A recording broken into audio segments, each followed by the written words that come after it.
রেখাপাত রেখে চাই না আমরা। আমাদের মধ্যে আরো আন্দোলনকারী আরো ভালো আছে, তাদের মধ্যে তাও হোক, রেখাপাত রেখে আমরা চাই না।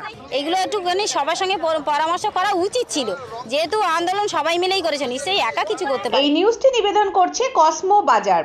এটি অবস্থিত মগরাহাট কদমতলায়। ঈদের খুশিতে বিশেষ আকর্ষণীয় উপহার নিয়ে আপনাদের মাঝে হাজির হয়েছে। শীঘ্রই চলে আসুন, দামে কম, ভালো মাল, একটা কিনলে একটা ফ্রি। আমরা সবাই আন্দোলন করেছি, কিন্তু আমরা রেখাপাত রেখে চাই না আমরা। আমাদের মধ্যে আরো আন্দোলনকারী আরো ভালো আছে, তাদের মধ্যে তাও হোক, রেখাপাত রেখে আমরা চাই না। এগুলো একটুখানি সবার সঙ্গে পরামর্শ করা উচিত ছিল, যেহেতু আন্দোলন সবাই মিলেই করেছে, নিশ্চয়ই একা কিছু করতে পারে। আমি কি বলবো, তারা আন্দোলন করেছে মানুষ, তো এটা পরিকল্পিতভাবে করা হয়েছে। এটা তো কোনো ঘটনাই ওখানে ঘটেনি, ইচ্ছাকৃতভাবে এটা করানো হয়েছে। যাই হোক, এর জন্য আমি কোনো চিন্তা নেই।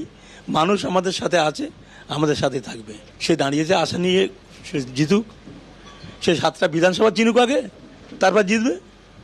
ও যদি, ও তো বলে আমরা চুনোপুটি, ও জিতে গেছে এইসব বলছে, সে বলতেই পারে। গণতান্ত্রিক পদ্ধতিতে সে যা বলবে মেনে নিতে হবে। তার নিজের লোকের আগে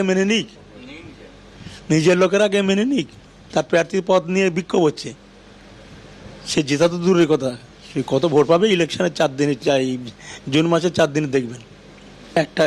একটা ঝিলিয়াখালি দিয়ে তো সারা বছর লোকসভা হয় না। 7টা বিধানসভা নিয়ে একটা লোকসভা। ওই বিধানসভাগুলো দেখেন কত ভোটে লিড ছিল, 3,55,000 ভোটে লিড ছিল। সেই লিড আলাদা থেকে উড়ে যাবে।